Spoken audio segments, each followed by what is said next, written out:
మనం చేస్తున్నాం. ఒక వచనము ఒక చరణం పాడితే సరిపోతుంది. పరిశుద్ధ పరిశుద్ధ పరిశుద్ధ ప్రభువా, పరిశుద్ధ పరిశుద్ధ పరిశుద్ధ ప్రభువా, వరదూతలైన నింపగల వరదూతలైన వరదూతలైన వరదూతలైన నింపగల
మంచిది.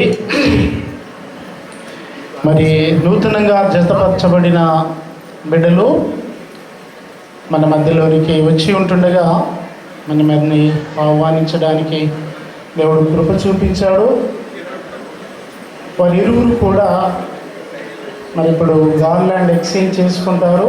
దాని తర్వాత వారి నిమిత్తము సూర్యప్రకాశరావు అంకుల్ గారు ప్రార్థనలో నడిపిస్తారు.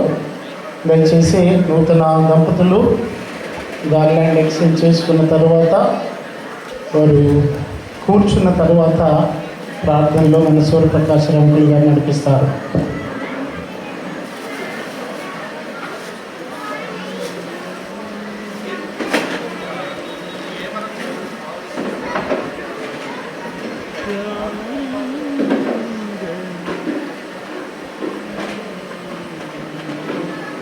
గార్లాండ్ కొంచెం ఎవరున్నారా?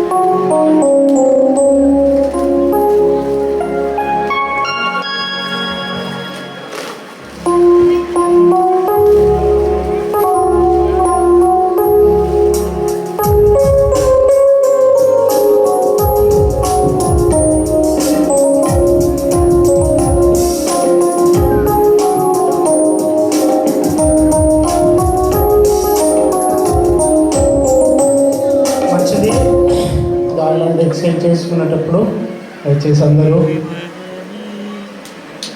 నూతన వధువు వైపు చూడండి. ఓకే,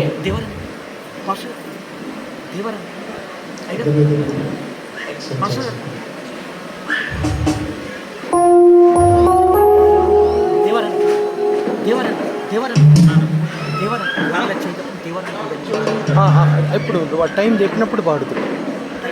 ఇప్పుడేమో చెప్తాను. జనరల్గా స్లోగా ఇవ్వు, ఇది అప్పుడు డామినేట్ చేస్తుంది. విడిగా ఉన్నప్పుడు చిన్నగా స్మూత్గా మాట అనొచ్చు. అది మీ చేతిలో పని. లైట్గా ఇవ్వు, చిన్నగా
commissioner of police Shri Ramadas Teja గారు వచ్చారు. వారిని మన సదరంగా ఆహ్వానిస్తూ ఉన్నాము. Thank you very much.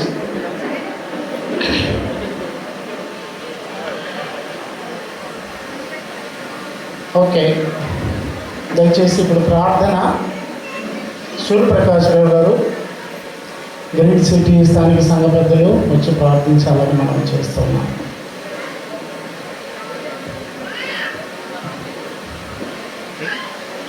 ప్రార్థన చేసుకుందాం.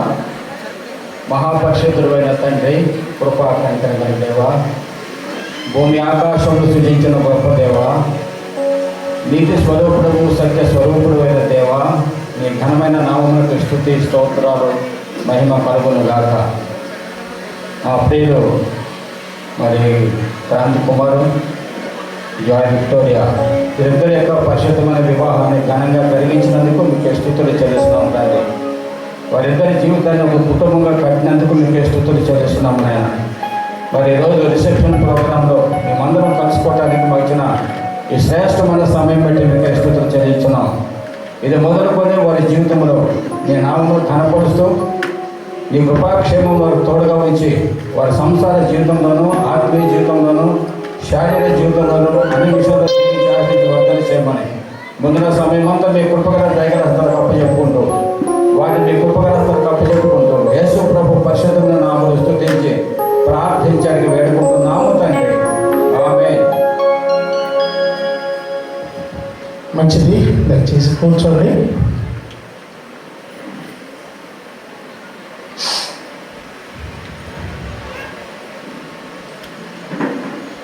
ఇప్పుడు మనము నూతన వధువులను ఉద్దేశించే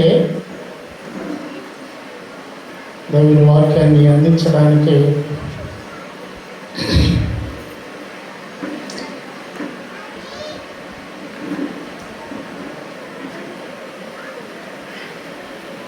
మన స్థానిక సంఘ పెద్దలు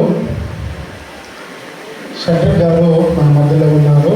దయచేసి మనకు దేవుని వాక్యాన్ని అందించక ముందు బెతెస్దా స్థానిక సంఘం నుంచి జోయికి పీటర్ బ్రదర్ ఎల్డర్ గారు ముందుకు వచ్చి ప్రార్థించాలని మనం చేస్తున్నాం.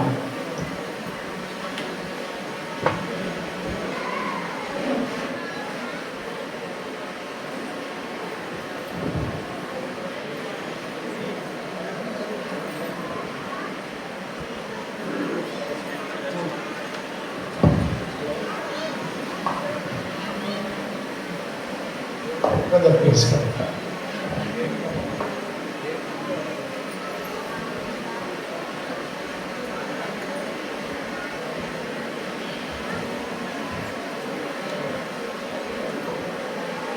ప్రార్థన చేసుకుందాం. సర్వకృపానిధికి మా ప్రియ పరలోకపు తండ్రి, పరిశుద్ధుడా, మీ పరిశుద్ధ నామం బట్టి మీకు మా స్తుతులు స్తోత్రం చెల్లిస్తున్నాము. ఈ శుభదినాన్ని మీరు మాకు అనుగ్రహించినందుకు మనం చెల్లించుకుంటున్నాము. జాయ్ క్రాంతిని నాయన కుటుంబంగా మీరు కట్టారు, అందరిని బట్టి మీకు మనం చెల్లించుకుంటున్నాము. మీ చిత్తానుసారంగా మీ ఆది సంకల్పంలో మా తండ్రి మీరు ఏర్పాటు చేసి బిడ్డల్ని మీరు జతపరిచి కుటుంబంగా మీరు కట్టినందుకు మనం చెల్లించుకుంటున్నాము. ఈ దినము జరుగుతున్న యొక్క రిసెప్షన్ కార్యక్రమం బట్టి మీకు మనం చెల్లించుకుంటున్నాం. మా తండ్రి, మా దేవా, ఇంతవరకు మీరు చేసిన సహాయం బట్టి మనం చెల్లించుకుంటున్నాము. బిడ్డలను మీరు దీవించి కుటుంబంగా నానా మధ్య వర్ధలు ఉన్నట్లు సకల విధమైన ఆశీర్వాదాలతో మా తండ్రి మీరు నింపుతారని వేడుకుంటున్నాము. మా దేవా, మరి వాక్య పరిచర్య చేయనింటుండగా దాసుని బలపరచండి మా తండ్రి. చేరి వచ్చిన ప్రతి ఒక్కరికి మీ యొక్క పరలోక వర్తమానాన్ని దయచేయమని, ముఖ్యంగా నాయన మరి బిడ్డలకి మా తండ్రి మరి మీ మెండైన కృపను వారికి కావాల్సిన వాక్యాలను మీరు అందించుతారని వేడుకుంటున్నాం. ముందున్న సమయాన్ని మాకు దీవిస్తారని మీ ప్రికమాడు మా ప్రభువైన యేసుక్రీస్తు పెట్టి వేడుకని ప్రార్థిస్తున్నాము తండ్రి. ఆమేన్. మంచిది, thank you brother. Please be seated here only. ఇప్పుడు మనకు దేవుని వాక్యాన్ని నాట్ మోర్ దెన్ 15 minutes మన స్థానిక సంఘ పెద్దలు షబ్బీర్ గారు దేవుని వాక్యాన్ని మనకు అందిస్తారు. దయచేసి ఒక 15 minutes నిశ్శబ్దంగా ఉండండి, దేవుని వాక్యాన్ని వినండి. నూతనంగా జతపరచబడిన బిడ్డలు వారి కుటుంబాన్ని దేవుడు కట్టి ఉంటుండగా దాన్ని స్థిరపరచబడడానికి దేవుని వాక్యం ద్వారా మన ప్రియులు హెచ్చరికలు నూతన దంపతులకు తెలియజేస్తారు. కాబట్టి దయచేసి కొద్ది నిమిషాలు కొంచెం డిస్టర్బెన్స్ లేకుండా, పిల్లలను డిస్టర్బ్ చేయకుండా చూడాలని మనం చేస్తున్నాం.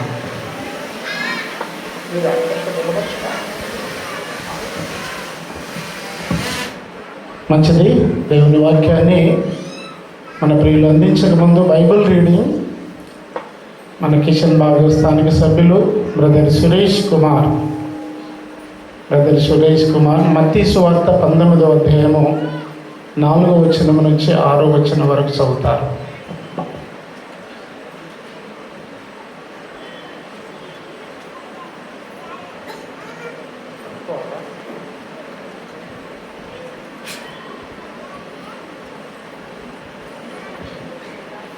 మత్తయి సువార్త 19వ అధ్యాయము 4వ వచనం నుంచి 6 వరకు.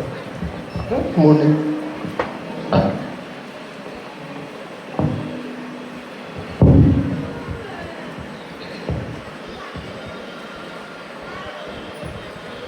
ఇది యెహోవా చేసినటువంటి కార్యము, దీనియందు ఉత్సహించి సంతోషించుడి.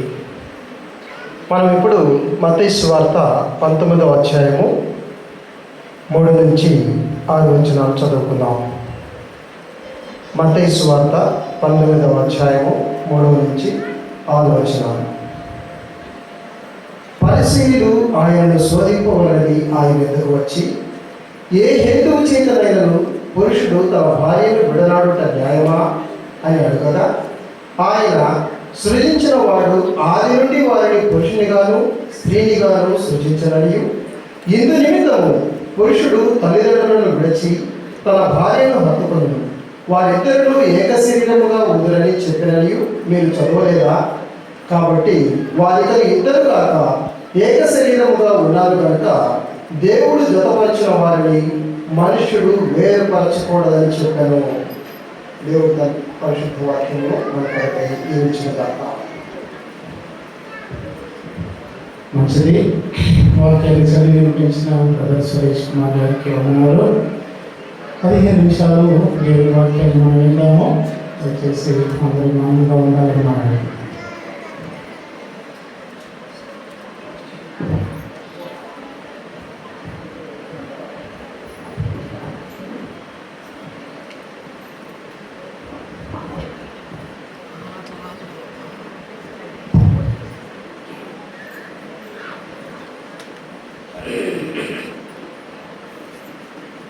దేవుడు ఏర్పాటు చేసినటువంటి ఘనమైనటువంటి క్రైస్తవ పరిశుద్ధ వైవాహిక వ్యవస్థలో ప్రవేశించినటువంటి యవనస్తులు క్రాంతి కుమార్, జాయ్ విక్టోరియా వారి వివాహము దేవుడు తన యొక్క కృపను బట్టి నెల్లూరు పట్టణంలో 28 మే 2025వ సంవత్సరంలో ఘనంగా జరిగించి వారిరువురు దేవుని కృపను బట్టి ఈ ఘనమైనటువంటి వైవాహిక వ్యవస్థలో ప్రవేశించిన సందర్భంగా పెళ్లి కుమార్తె యొక్క తల్లిదండ్రులు ఈ రిసెప్షన్ కార్యక్రమాన్ని ఏర్పాటు చేయగా చేరి వచ్చినటువంటి మిమ్మల్ని అందరినీ మరొకసారి ఈ కార్యక్రమంలో వారి కుటుంబం తరఫున ఆహ్వానిస్తూ నూతనంగా జతపరచబడినటువంటి యవనబడి ఇరువురిని క్రాంతి కుమార్, జాయ్ విక్టోరియాను స్థానిక సంఘం తరఫున చేకూర్చినటువంటి మరి సభ తరఫున వారికి అభినందనలు తెలియజేస్తూ, క్రైస్తవ వివాహం అంటే ఏమిటి, క్రైస్తవ వివాహం అనేది ఎప్పుడు ప్రారంభమైనది, క్రైస్తవ వివాహం యొక్క ప్రత్యేకత ఏమిటి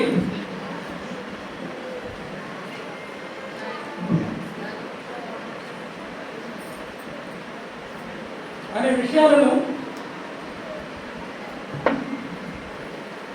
దేవుడు మనకు అనుగ్రహించినటువంటి దైవ గ్రంథం, దానిని బైబిల్ అని మనం చెప్పుకుంటూ ఉంటాం. ఇది పరిశుద్ధ గ్రంథం, ఇది సత్య గ్రంథం. దీనిలో వ్రాయబడినటువంటి ప్రతి మాట దేవుని యొక్క మాటే. మానవులమైనటువంటి మనము ఈ యొక్క జీవితంలో ముందుకు సాగుతూ ఉండగా మానవుని యొక్క నిజమైనటువంటి స్థితిని తెలియచేసే దైవ గ్రంథం ఇది. దేవుడు మానవుని ఎందుకు సృజించాడో, మానవుని యొక్క నిత్యత్వము ఎక్కడ గడపాలని దేవుడు ఆశిస్తూ ఉన్నాడో ఆ విషయాలన్నీ కూడా మన కొరకై ముందుగానే దేవుడు వ్రాయించినటువంటి దైవ గ్రంథం ఇది. ఇప్పుడు వివాహమైనటువంటి వీరికి, అదే రీతిగా వివాహమైనటువంటి వారు చాలామంది ఈ సభలో చేరవచ్చున్నాం. మనకందరికీ అదే రీతిగా వివాహం కొరకు ఎదురు చూస్తూ ఉన్నటువంటి యవనస్తులు కూడా ఉన్నారు. చేరవచ్చిన మనకందరికీ కూడా ఈ వివాహము అనేది ఏమిటి, ఎందుకు దేవుడి యొక్క వివాహం అనేటువంటి వ్యవస్థను ఏర్పాటు చేశాడు అనేటువంటి విషయాల గురించి మనము మొదటిగా దైవ గ్రంథంలో నుండి కొన్ని విషయాలు మనం ఆలోచన చేద్దాం. దయచేసి బైబిల్లో ఉన్నటువంటి వారు క్లుప్తంగా కొన్ని మాటలు, ఇది మానవుని యొక్క అనుభవాన్ని బట్టి, జ్ఞానాన్ని బట్టి చెప్పుతూ ఉన్నటువంటి మాటలు కాదు, కానీ ప్రతి మాట దేవుని యొక్క మాట. సృష్టిని సృజించినటువంటి సృష్టికర్త అయినటువంటి దేవుడు సృష్టిలో సమస్తమును కూడా తన మహిమ కొరకు తన చిత్తానుసారంగా సృజించాడు. 6 దినాలలో దేవుడు సృష్టిని సృజించినట్లుగా ఆదికాండము 1వ అధ్యాయంలో మనకు వ్రాయబడింది. ఒక మాట చదువుతాను, వివాహానికి సంబంధించిన ఒక మాట. దేవుని యొక్క జ్ఞానం ఎంత గొప్పదో, ఆయనకున్నటువంటి తలంపులు ఎంత ఉన్నతమైనవో ఒక మాట మనం చూద్దాం. చూడండి, యెషయా గ్రంథము 34వ అధ్యాయము 16వ వచనం చదువుదాం. యెషయా గ్రంథము 34వ అధ్యాయము 16వ వచనం.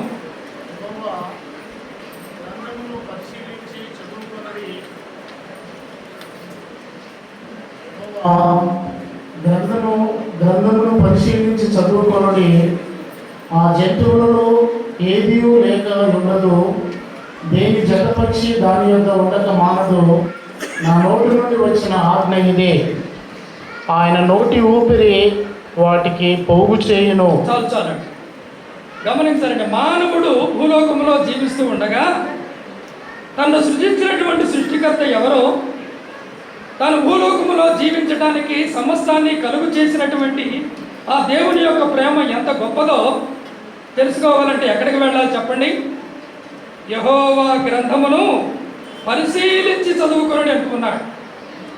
దైవ గ్రంథాన్ని చదివితే మానవుని యొక్క జీవితానికి ఈ యొక్క ఉనికి, ఈ ప్రారంభం, ఈ కొనసాగింపు మనం చూడగలుగుతూ ఉన్నాం. ఇప్పుడు వివాహానికి గురించినటువంటి యొక్క విషయాన్ని చూస్తూ ఉన్నాం కనుక భూలోకములో దేవుడు అనేకమైనటువంటి జంతువులను, జలరాశులను, అనేకమైనటువంటి వాటిని భూలోకములో సృజించాడు. మనం చూస్తాం. ఇక్కడ రాయబడినటువంటి అద్భుతమైనటువంటి మాట, అవి తమ యొక్క ఉనికిని కొనసాగించాలంటే ప్రతిదానిని దేవుడు జతలుగా సృజించాడు. గమనించాలండి, ఆ జంతువులలో ఏది లేక ఉండదు, దేని జత పక్షి దాని యొద్ద ఉండక మానదు అన్నాడు. కాబట్టి సృష్టిని సృజించినటువంటి సృష్టికర్త అయినటువంటి దేవుడు ఈ యొక్క ఉనికిని, ఈ యొక్క సృష్టిని కొనసాగించడం కొరకై ఈ రీతిగా జతలుగా, అవి పశువులు కావచ్చు, పక్షులు కావచ్చు, పురుగులు కావచ్చు, వాటన్నిటిని కూడా జతలుగా సృజించాడు అనేటువంటి మాట మనం చూస్తున్నాం. అదే రీతిగా మానవులమైనటువంటి మరణం గురించి దేవుని వాక్యంలో వ్రాయబడినటువంటి యొక్క విషయము ఇప్పుడే మనం చదివాము. 19వ అధ్యాయము మత్తయి సువార్త 4వ వచనంలో, ఆయన సృజించిన వాడు ఆది నుండి వారిని పురుషునిగాను స్త్రీనిగాను సృజించెను. దేవుని యొక్క వాక్యం చెప్పే విషయం ఏమిటంటే వివాహాన్ని గురించి, వివాహము అన్ని విషయములలో ఘనమైనది అన్నాడు. ఉన్నాయి.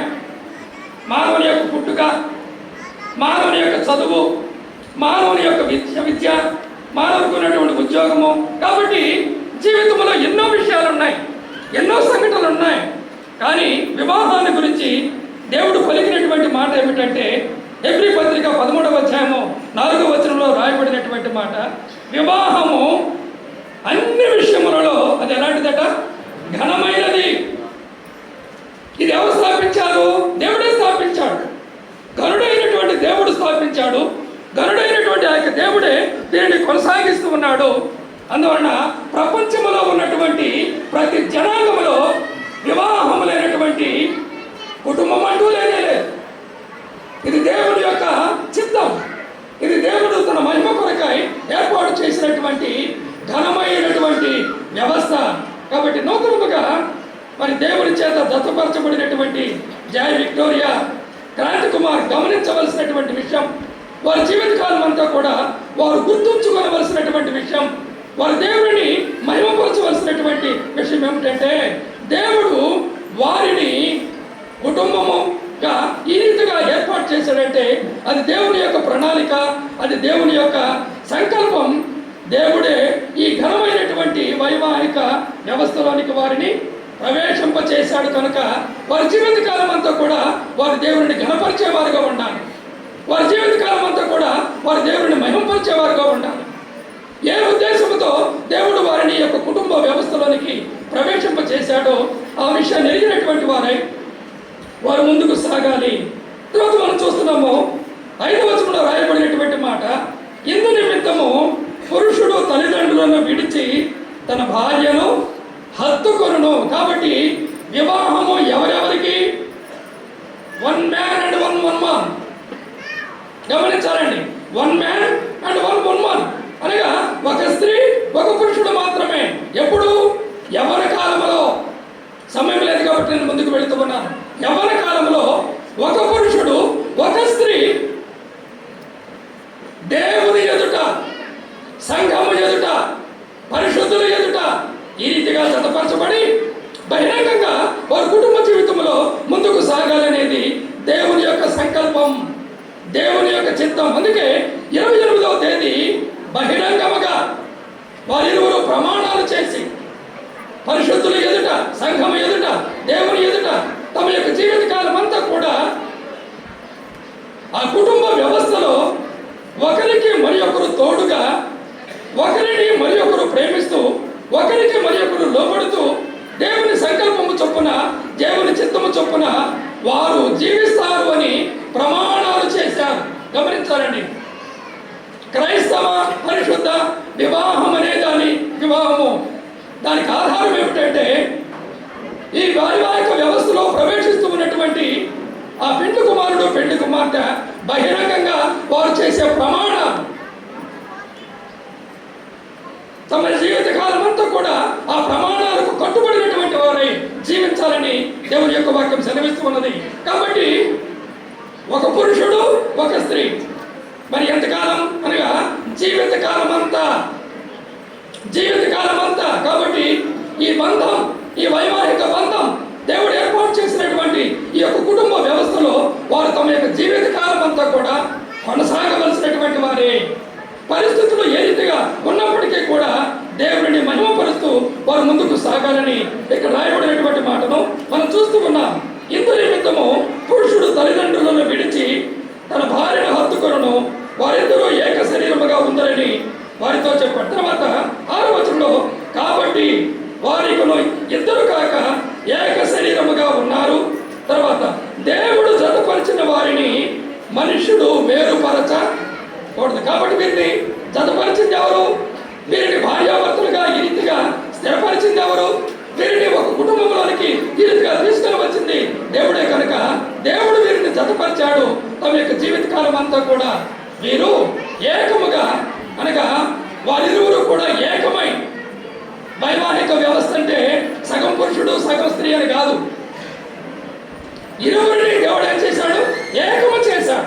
ఇప్పుడు వారిరువురు ఏక శరీరం అని దేవుని యొక్క వాక్యం సెలవిస్తూ ఉన్నది. అనగా వారి ఆలోచనలు ఏకం, వారి తలంపులు ఏకం, వారి కుటుంబ జీవితంలో వారు కలిసి ఒక కుటుంబముగా పంచుకుంటారు. అంత మాత్రమే కాదు, దేవుడు వారు శారీరకము కూడా మరి ఒకరుగా వారి జీవితకాలం అంతా కూడా జీవించాలని దేవుడు ఏర్పాటు చేసినటువంటి ఘనమైనటువంటి పరిశుద్ధమైనటువంటి క్రైస్తవ వివాహంలోనికి ఈ బిడ్డలు ప్రవేశించారు. అయితే ఈ వైవాహిక జీవితంలో వీరు సంతోషంగా, ఈ వైవాహిక జీవితంలో వీరు సమాధానం కలిగి, ఈ వైవాహిక జీవితంలో వారిని ప్రభువును మహిమపరుస్తూ జీవించాలంటే వారు ఏమి చేయాలని దేవుని యొక్క వాక్యం సెలవిస్తున్నదో 1-2 మాటలు నూతనంగా వివాహమైనటువంటి వారికి తెలియజేసి తదుపరి కార్యక్రమంలోనికి మనం వెళదాం. గమనించండి, 1 కొరింథీ పత్రిక 7వ అధ్యాయము 1 కొరింథీ పత్రిక 7వ అధ్యాయము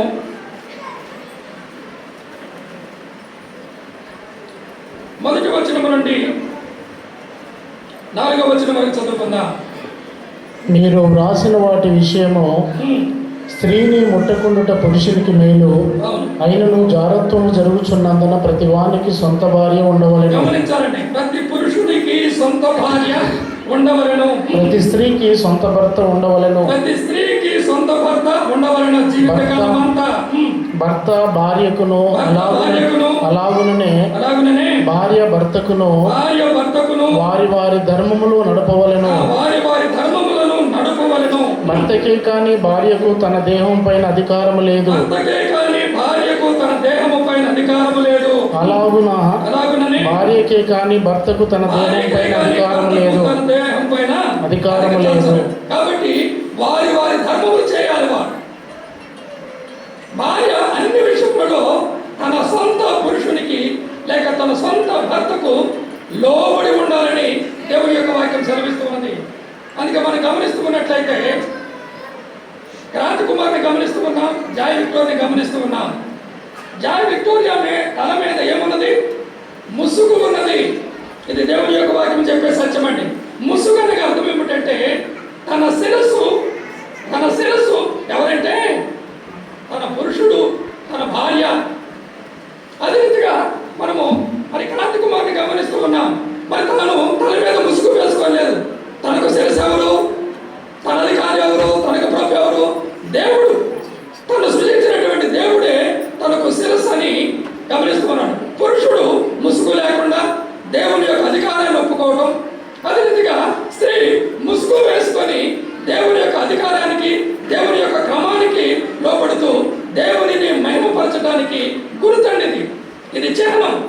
అందుకే మనం భారతదేశంలో చూస్తూ ఉంటాం, అన్యులైనటువంటి వారు కూడా స్త్రీలు తమ యొక్క తల మీద ముసుగు వేసుకుంటారు. అనగా వారికి తెలియకుండానే దేవుని యొక్క క్రమానికి వారు లోపడుతూ ఉన్నారు.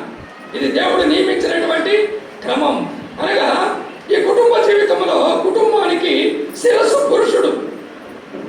కాబట్టి తన కుటుంబ జీవితంలో శిరస్సు ఎవరు? ఇప్పుడు జాయ్ విక్టోరియాకు శిరస్సు ఎవరు? క్రాంతి కుమార్. ఆమె వీరులకు శిరస్సు ఎవరు? దేవుడే. కాబట్టి దేవుని యొక్క ఆలోచన చొప్పున, దేవుని యొక్క తలంపుల చొప్పున, దేవుని యొక్క ఉద్దేశాల చొప్పున వారి ఇరువురు మరి జత చేయబడినటువంటి వారే ఏకముగా అన్ని విషయాలలో ఒకరిని మరి ఒకరు అర్థం చేసుకుంటూ, ఒకరి గురించి మరి ఎక్కువగా మరి ఇతరులు తెలుసుకుంటూ, ప్రార్థన చేస్తూ, దేవుని వాక్యములు చదువుకుంటూ, అదే రీతిగా సంఘ సహవాసములో ముందుకు సాగుతూ తమ యొక్క జీవిత కాలం అంతా కూడా దేవునిని మహిమపరచాలని దేవుని యొక్క ఉద్దేశం. అలాంటి కుటుంబాన్ని దేవుడు ఏం చేస్తాడు? ఆశీర్వదిస్తాడు, వర్ధన చేస్తాడు, వారిని విస్తరింప చేస్తాడు, వారిని అనేక మందికి మాదిరికరంగా భూలోకములో ఉంచుతాడని దేవుని యొక్క వాక్యము సెలవిస్తూ ఉన్నది. కాబట్టి మనకి దేవుని యొక్క వాక్యములో మనం గమనించినట్లయితే there is a formula for successful married life. there is a formula. ఏమిటి ఆ యొక్క ఫార్ములా అంటే గమనించండి. కొలసీ పత్రిక ఇప్పుడు మనం గమనించాం. కాబట్టి వారి వారి ధర్మములు, పురుషుడు తన యొక్క ధర్మాన్ని స్త్రీ ఎడల జరిగించాలి, అదే విధంగా స్త్రీ తన ధర్మాన్ని పురుషుని ఎడల జరిగించాలని ఇష్టపూర్వకంగా, సంతోషంగా వారిరువురు కూడా కలిసి ఐకమత్యముతో వారి యొక్క కుటుంబ జీవితంలో సంసారం చేయాలని దేవుని యొక్క ఉద్దేశమైనది. కాబట్టి వారి కుటుంబ జీవితము మరి జయ జీవితముగా వారు వైవాహిక జీవితంలో ముందుకు సాగాలంటే, దేవుని మహిమపరచాలంటే దేవుని వాక్యంలో రాయబడినటువంటి మాటలు మనం చదువుకొని తదుపరి కార్యంలో మనం వెళ్దాం. కొలస్సీ పత్రిక 3వ అధ్యాయము, కొలస్సీ పత్రిక 3వ అధ్యాయము 18-19 వచనాలు చదువుకుందాం. భార్యలారా మీ భర్తలకు విధేయులై ఉండుడి. గమనించాలండి, విధేయత అంటే అనగా పురుషుడు ఎక్కువ స్త్రీ తక్కువ అని కాదండి. దేవుడు నియమించినటువంటి క్రమం. ఎందుకు శిరస్సు ఇక్కడ ఉంచాడు దేవుడు, పాదాలు ఇక్కడ ఉంచాడు. శరీరంలో రెండు అవసరమే కాబట్టి పాదాలు తక్కువ అని అంటవలేదు దేవుడు, అదే రీతిగా శిరస్సు ఎక్కువ అని అంటవలేదు. కాబట్టి దేవుడు నియమించినటువంటి దేహంలో నియమించినటువంటి క్రమం, ఆ క్రమాన్ని ఎవరు అర్థం చేసుకుంటారో, ఆ క్రమానికి ఎవరైతే లోపడతారో వారిని దేవుడు తప్పనిసరిగా జీవిస్తాడు. ఇక్కడ రాయబడినటువంటి మాట గమనించినట్లయితే, భార్యలారా, నూతనంగా వివాహమైనటువంటి జాయ్ విక్టోరియా కాదు, చేరి వచ్చినటువంటి వారిలో వివాహమైనటువంటి అనేక మంది స్త్రీలు ఉన్నారు. దేవుని వాక్యములో రాయబడినటువంటి మాట, మీ కుటుంబాలను, మీ బిడ్డలను దేవుడు ఆశీర్వదించాలంటే, దేవుడు దీవించాలంటే, దేవుడు నియమించినటువంటి క్రమానికి మీరు లోపడండి. దేవుడు నియమించినటువంటి క్రమానికి ఎవరైతే విధేయత చూపుతారో, లోపడతారో వారిని, వారి కుటుంబాలను దేవుడు ఏం చేస్తాడు? ఆశీర్వదిస్తాడు. ఏమిటి భార్యలు చేయవలసిన పని అంటే మనం చూచాం. అనగా ఎవరి ధర్మము వారు పాటించాలి. జీవితకాలం అంతా కూడా ఈ వైవాహిక జీవితంలో కొనసాగాలి. తర్వాత మనం చూస్తూ ఉన్నాము 18వ వచనంలో, భార్యలారా మీ భర్తలకు విధేయులై ఉండుడి. ఇది ప్రభువును బట్టి యుక్తమై ఉన్నది. ఇది ప్రభువును బట్టి, ఇది ప్రభు చిత్తం అండి. ఇది ప్రభు చిత్తం. వైవాహిక వ్యవస్థను ఏర్పాటు చేసినటువంటి దేవుని చిత్తం ఇది. కాబట్టి భార్య తన యొక్క భర్తకి ఏం చేయాలి? లోబడాలి. సంతోషంగా, ఇష్టపూర్వకంగా దేవుడు నియమించినటువంటి ఈ క్రమానికి లోబడాలి. అదే రీతిగా భర్తలారా మీ భార్యలను ప్రేమించుడి. మీ భార్యలను ప్రేమించుడి, వారిని నిష్ఠూర పెట్టవద్దు. వారిని భర్త భార్యను ప్రేమించాలి. ఎంతగా ప్రేమించాలి? ఎంతకాలం ప్రేమించాలి అంటే, క్రీస్తు సంఘమును ప్రేమించాడే. క్రీస్తు సంఘమును ప్రేమించి సంఘము కొరకు తన ప్రాణాన్ని పెట్టాడే. అంతగా మరి క్రాంతి కుమార్ దేవుడు తనకు అనుగ్రహించినటువంటి భార్య, గుణవతి అయిన భార్య దొరుకుట అరుదు అన్నాడు. భార్య తన యొక్క పురుషునికి కిరీటం అన్నాడు. వివాహం కాకమునుపు క్రాంతి కుమార్కి ఉద్యోగం ఉంది కానీ, వివాహం ఉన్నది కానీ, తల్లిదండ్రులు ఉన్నారు కానీ, సొంత ఇల్లు ఉన్నది కానీ ఏం లేదు, కిరీటం లేదు. ఈనాడు నీ కిరీటం కాబట్టి నీకు ఘనత తీసుకొచ్చింది, నీకు సంతోషాన్ని తీసుకొని వచ్చేటువంటి నీ భార్యను నీ జీవితకాలం అంతా వేచాలి, ప్రేమించాలి, ఘనపరచాలి. కాబట్టి ఇరువురు సంతోషముగా మీకు జీవితంలో ముందుకు సాగాలని దేవుడి యొక్క వాక్యం సెలవిస్తూ ఉన్నది. తర్వాత భార్య చేయాలి, అన్ని విషయాలలో భర్తకు భార్య లోబడి ఉండాలని దేవుడు నియమించినటువంటి క్రమం. చివరిగా ఒక్క మాట నేను చదివి నేను ముగిస్తాను, ఎక్కువ సమయం లేదు కాబట్టి. మొదటి పేతురు పత్రిక 3వ అధ్యాయము 7వ వచనం చదువుకుందాం. మొదటి పేతురు పత్రిక 3వ అధ్యాయము 7వ వచనం. ఒకటి విధేయత అన్నాడు, అటువలే పురుషులారా జీవమును కృపావరములో మీ భార్యలు మీతో పాలివారై ఉన్నారని ఎరిగి ఎక్కువ బలహీనమైన ఘటమని భార్యను సన్మానించి మీ ప్రార్థనలకు అభ్యంతరం కలగకుండానట్లు జ్ఞానము చొప్పున వారితో కాపురము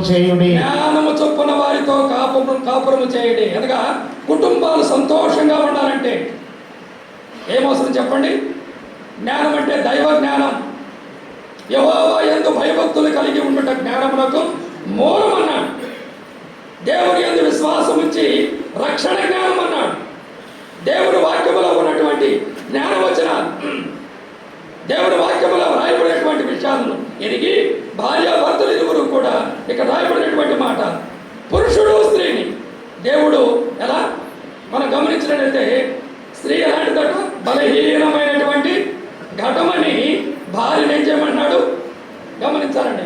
భార్య బైబిల్ గ్రంథంలో రాయబడినట్లుగా పాదదాసి కానే కాదు. అందుకే ఎక్కడి నుంచి తీశాడు? ఆదాము యొక్క ప్రకటముకలో నుంచి తీశాడు. అనగా తన హృదయానికి దగ్గరగా ఆదాము యొక్క ప్రకటముకలో నుండి తీయబడినటువంటి ఉన్నటువంటి ఆ పక్కడెముకను దేవుడు నారిగా చేశాడు, అనగా తనతో సమానం. ఇద్దరు దేవుని యొక్క దృష్టిలో సమానమే. క్రీస్తు రక్తము చేత కడుగుబడి క్రీస్తు యేసునందు విశ్వాసం ఉంచడం ద్వారా పరలోకాన్ని పొందినటువంటి దేవుని బిడ్డలు ఏమన్నాడు? జీవముల కృపావరములో పాలి భాగస్తులని ఎరిగి ఏం చేయాలి? ఎక్కువ బలహీనం భార్యను సన్మానించి భార్యను ఏం చేయాలట? సన్మానించి ఎలా కాపురం చేయాలి? జ్ఞానము చొప్పున జ్ఞానవంతురాలు తన ఇల్లు కట్టుకొనును అని. ఇరువురికి జ్ఞానం అవసరం. ఎక్కడి నుంచి వస్తుంది? ఈ జ్ఞానము దొరకు స్థలం ఏది? వివేకము దొరకు స్థలం ఏది? దైవ గ్రంథమే. దైవ గ్రంథమే, స్థానిక సంఘమే, సహవాసమే. కాబట్టి ఇరువురి చేతిలో మరి బైబిల్ ఉన్నది. కాబట్టి దినదినము వారు కలిసి మోకరిల్లి ప్రార్థన చేస్తూ, మోకరిల్లి దేవుని యొక్క వాక్యాన్ని చదువుతూ, సంఘ సహవాసంలో కొనసాగచ్చు. మరి ఒకరిని మరి ఒకరు మరి ప్రేమించుకుంటూ వారి యొక్క జీవితంలో కష్టాలు రాక మానవు. కాబట్టి దేవుడు వారికి మధ్యలో ఉంటాడు కనుక, అందుకే ప్రసంగిలో ఒక మాట ఉన్నది, 3 పేటల తాడు. 3 పేటల తాడు. వారి మధ్య ఉండేది ఎవరు? ప్రభు. వారి మధ్య ఉండగా, ప్రభు వారికి సెన్స్ అయి ఉండగా, వారి కుటుంబ జీవితంలో ఎలాంటి సమస్య వచ్చినా, ఎలాంటి ఇబ్బంది వచ్చినా కానీ దేవుడికి అప్పగించి దేవుడి మీద ఆధారపడి సంతోషంగా, సమాధానంగా తమ యొక్క జీవితకాలం అంతా కూడా మాదిరికరమైనటువంటి క్రైస్తవ కుటుంబముగా వారు జీవించి దేవుని ఘనపరచాలని దేవుని చిత్తమై ఉండగా ఆ రీతిగా జీవించాలని ఈ కొద్ది మాటలు, ఈ కొద్ది హెచ్చరికలు వారికి తెలియచేస్తూ ఇంతటితో నేను ఈ యొక్క వాక్య సందేశాన్ని ముగిస్తూ ఉన్నాను. శ్రద్ధతో వాక్యాన్ని విన్నటువంటి మీకు అందరికీ ప్రభువున మన వందనాలు తెలియచేస్తూ సమయాన్ని ప్రియులు ప్రతాప్ గారికి అప్పగిస్తూ ఉన్నాను.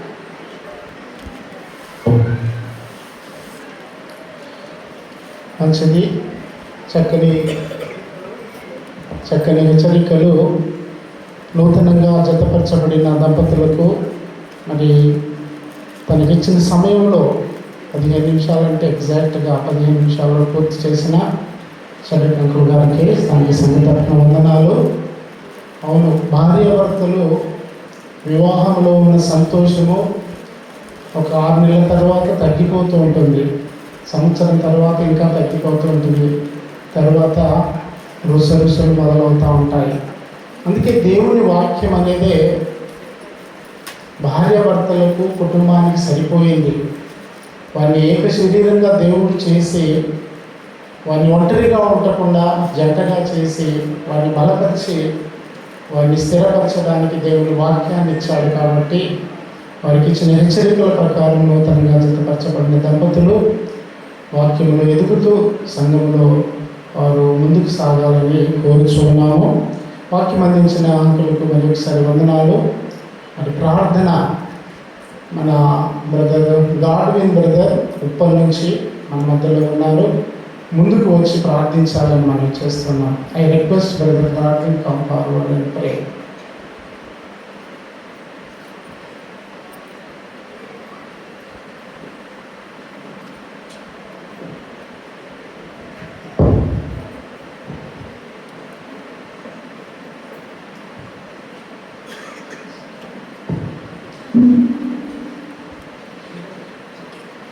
ప్రార్థన చేస్తున్నాం.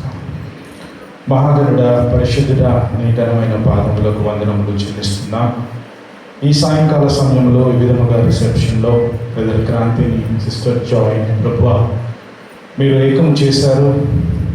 వారి జీవితంలో ఇద్దరిని ఒకటిగా చేశారు. అందుని బట్టి వందనములు చెల్లిస్తున్నాం. మీరు ప్రభువా వారి జీవితంలో చేసిన ఈ కార్యాన్ని వారు కొనసాగిస్తూ ప్రభువా సంఘములో మరియు లోకంలో మాదిరిగా ఉంటూ ప్రభువా వారి జీవితాల ద్వారా మీ యొక్క కార్యాన్ని ప్రకటిస్తూ వెల్లడిపరుస్తూ జీవించలాగిన సహాయం దయచేయండి. వెత్తబడిన వాక్యాన్ని ప్రభువా మీరు దీవించండి.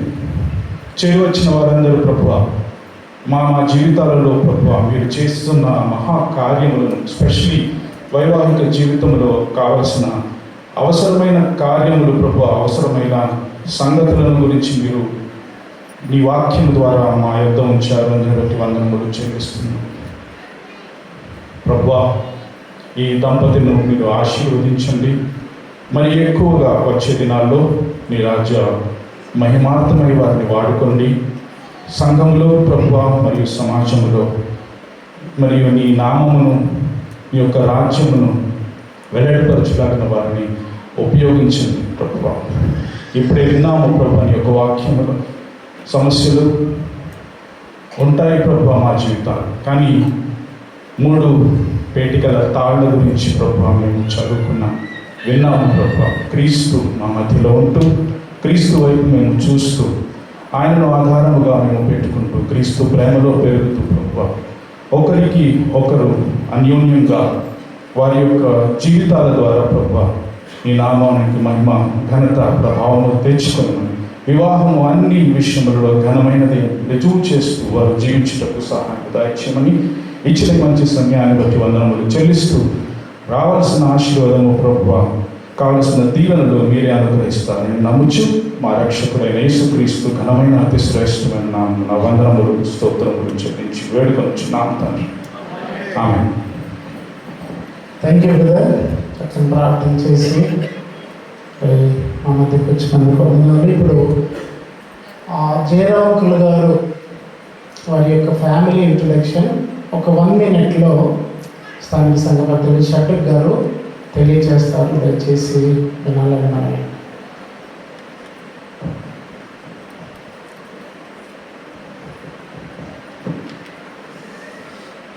సభకు మరొకసారి వందనాలు తెలియజేస్తున్నాను.